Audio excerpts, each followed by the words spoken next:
The 2022 Baseball Hall of Fame ballot features many legends of the game, and there will be no shortage of controversy after the results are revealed.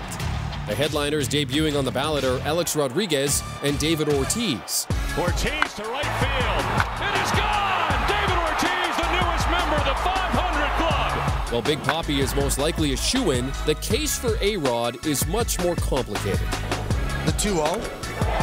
There it is! Number 600, Alex Rodriguez. His production is matched by few who have ever played the game, but as with many in that era, rumors of PED use followed him consistently in the tail part of his career, which culminated in that year-long suspension for the 2014 season. But another big storyline to follow is if Barry Bonds, Roger Clemens, and Curt Schilling can garner past the 75% threshold to enter the Hall of Fame in their 10th and final years on the ballot. And Bonds hits one high. Hits it deep. It is out of here.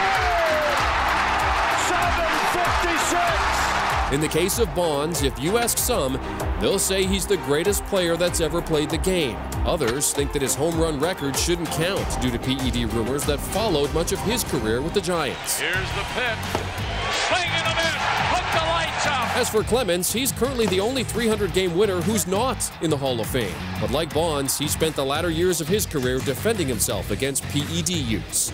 Unlike Bonds or Clemens, Schilling was never tied to PED use and is one of the most clutch postseason pitchers of all time. Another 2-2. Sierra strikes out. And after falling 4% short on last year's ballot, he requested to be removed from the 2022 ballot, a request which was denied. Who will be inducted into Cooperstown and who will be on the outside looking in? The 2022 inductees are about to be revealed.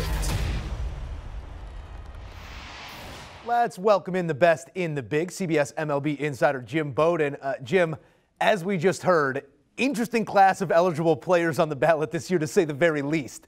Let's start with A-Rod, because this is a guy who over the last 2 decades has played the role of young stud, hero, villain, broadcaster, darling diva, and 1,000 other things. When you add up all that is Alex Rodriguez, how do you believe the voters will receive him his first go-round?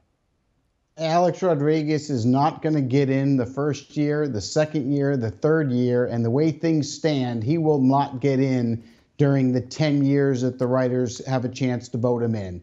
If you're not going to vote Barry Bonds in, who was the best player of that era and the best player, quite frankly, that I've ever seen in person, if he doesn't get in because of the PED situation surrounding him, then Alex Rodriguez, who tested positive, lied about it, got a year suspension, has no chance of getting in. So as we see how the voting went for those PED guys that have either tested positive or the writers feel like there's overwhelming evidence, that is going to seal the fate of Alex Rodriguez. I think he's going to have a very poor showing when the numbers are counted in year 1, and I don't expect him to get in the Hall of Fame over the next decade. And over the past, we've seen those year 1 numbers sort of indicate the trajectory that we'll see. Maybe you garner a couple extra votes per year, but depending on where this year 1 number is, that's going to tell us a lot about where it might end a decade from now. Also making his first appearance on the Hall of Fame ballot, a bat that you could say defined a generation.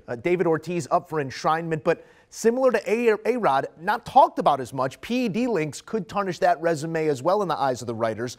Will he be held to the same standard? And if not, why not? Well, it's a much different situation than Alex Rodriguez. He never tested positive on any PED test that was legally given out. There was rumors that there was a test that he tested positive on that was prior to the agreement, but that was shot down by both Gene Orrs of the Players Association and Commissioner Manfred. And Big Papi has come out and denied that he ever used. And so when you listen to the commissioner's office, the Players Association, and the denial of David Ortiz, there's just not enough of a cloud or suspicion around him to let a PED issue stand in his way. So Big Papi's going to get in. I think he gets in on the first shot here. It's going to be close. I think he probably has a 52% chance of getting in. But I think the timing of getting David Ortiz, Joe, couldn't be any better because this is the year that the CBA is eventually going to announce a universal DH. And wouldn't it be fitting if there's only one guy that gets in this year, that it was a full-time DH like Big Papi and David Ortiz? Famous for Boston strong, famous for bringing world championships to Boston. It's only a matter of time for him, and I think he's got a really good chance to get in on year one. Yeah, Papi's situation drastically different than A-Rod's. That test in question was 03. Name appeared on the Mitchell Report in 09, but since a lot of that conversation has gone the wayside. As for those from the steroid era and them funneling through their voting window, as we spoke about, it's no doubt going to continue to dominate the conversation when we come around to this point every year, Jim. Speaking of which here, Barry Bonds, Roger Clemens, both entering the final year of their ballot eligibility. Numbers have bounced around, as you see right here. Some have warmed to the idea of having them inside the Hall because, frankly, how do you tell the history of the sport without them? Is there any indication that with whether or not these guys actually have a shot this go-around? Yeah, they're not going to get in. They're going to be across the street with Pete Rose, which is really unfortunate. You know, as I mentioned a minute ago, Bonds is the best position player I ever saw in person on the field. Roger Clemens, one of the best starting pitchers I've ever seen. You know, Barry Bonds admitted to unknowingly using PEDs at one point. Roger Clemens, Congress spent hundreds of thousands of dollars trying to convict him. They couldn't. Clemens spent millions of dollars defending himself, was never convicted. And yet there's enough cloud around them that the writers aren't going to let either one of them in after 10 years. And I thought, honestly, a decade ago that it might take 8 or 9 years to get in, but I thought they'd eventually get in. They're not going to. You know, maybe neither one of them did a good job from a PR perspective denying it. Maybe they didn't do a good job of reaching out to the public and giving their case. They both decided to really stay quiet and let the process play out. The part that I have a problem with is I believe there are multiple players that have been let in the Hall of Fame that used PEDs, but there just wasn't enough of a public cloud around them. There wasn't a positive test to prove it. So I think it's unfair that in this era of players, some are going to get in and some aren't, even if many people used and they're still going to get in. So I think it's unfair. I think it's unjust. I get it.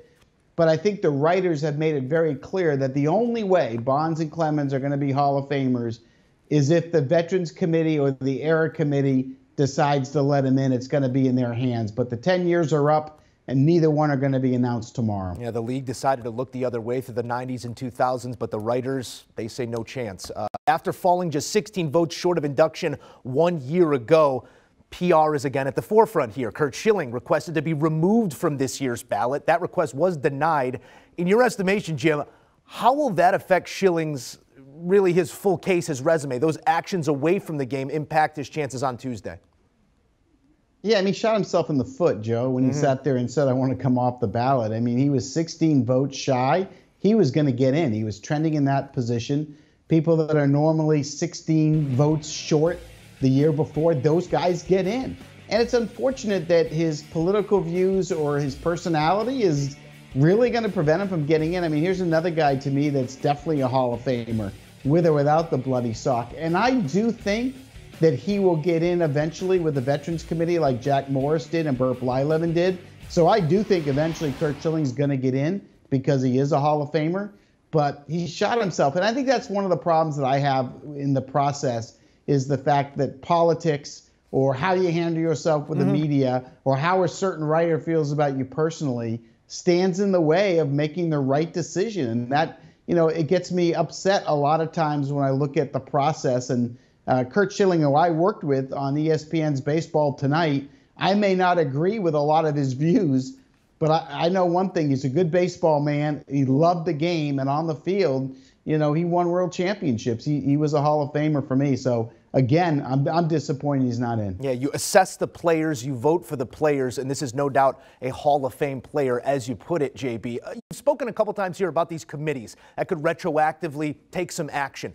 Do you foresee any other committees coming to light to maybe represent this steroid era and all the talent that came out of it? No, I don't think you're going to get a special committee here that's going to change it. The question is, will the existing committees at some point look at these guys and let them in? And I think the only way that's going to happen is it's going to take years, and it's going to take people that are in the Hall of Fame arguing for them to come in. In other words, I mentioned before that I believe there are multiple players at least 2, maybe 3, that have been inducted in the Hall of Fame that used PEDs in the same era that Bonds and Clemens played. I think if those players ever come out and tell the truth that they used, I think that would help the argument. I mean, the problem you have is you have a whole era of players where there were so many of them that used PEDs, and we're never going to know who did and who didn't. So why can't we just celebrate the best players of that era, and then also include in there the Balco report, include in there anyone that tested positive, include that as part of the process. But you know, to me, the Hall of Fame's a museum, and I think it's very strange that some of the best players in the sport are going to have to be across the street with Pete Rose and just not let in. I'm not sure that that's what the Hall of Fame should be, but that is what it is. And so I think what they've done with Bonds and Clemens is they've made it very clear to Alex Rodriguez and Manny Ramirez and all these other guys that tested positive or we have enough information to know they used. We have shut the door on them, because if you're not letting Bonds and Clemens in, you're not going to let the rest of them in. So for A-Rod, Manny, forget about it. As you put it, a museum, and museums are set to outline history. The history is incomplete with those names that you mentioned. But we need your prediction here for Tuesday. What should we expect when the class comes to pass? What's it going to look like? I think you're going to get David Ortiz in. I think he's the only one tonight that really has a chance of getting in. I would tell you, if I had to put a percentage on it, I would say 52% chance he gets in, 48% he doesn't. It's going to be borderline. There's a lot of votes that we don't know yet that have to be tallied. Normally at the end is not good for players. Normally the numbers start to go down. But I think Big Papi is so well liked. There wasn't enough of a gray area to keep him out. And for what he did on the field as a designated hitter, he is a Hall of Famer. Edgar Martinez got in as a DH. If he gets in, Big Papi rates above him. So my prediction here on CBS Sports HQ is clear. One guy gets in 2022, and that's Big Papi, David Ortiz. Jim Bowden, we appreciate your opinion as always. Look forward to breaking it down on Tuesday. Thanks. All right, here's a look at what could be the lone inductee into this Hall of Fame class. 500 home runs, 3 World Series titles. It's a pretty elite list. The Babe, Mick, Reggie, and David Ortiz to join some Yankee greats with that Red Sox uniform enshrined soon to come. Do you want a sports network that delivers everything that matters about the game? The highlights, the picks, the instant analysis, no yelling, no fake debates, no politics. Hit the subscribe button and never miss a moment.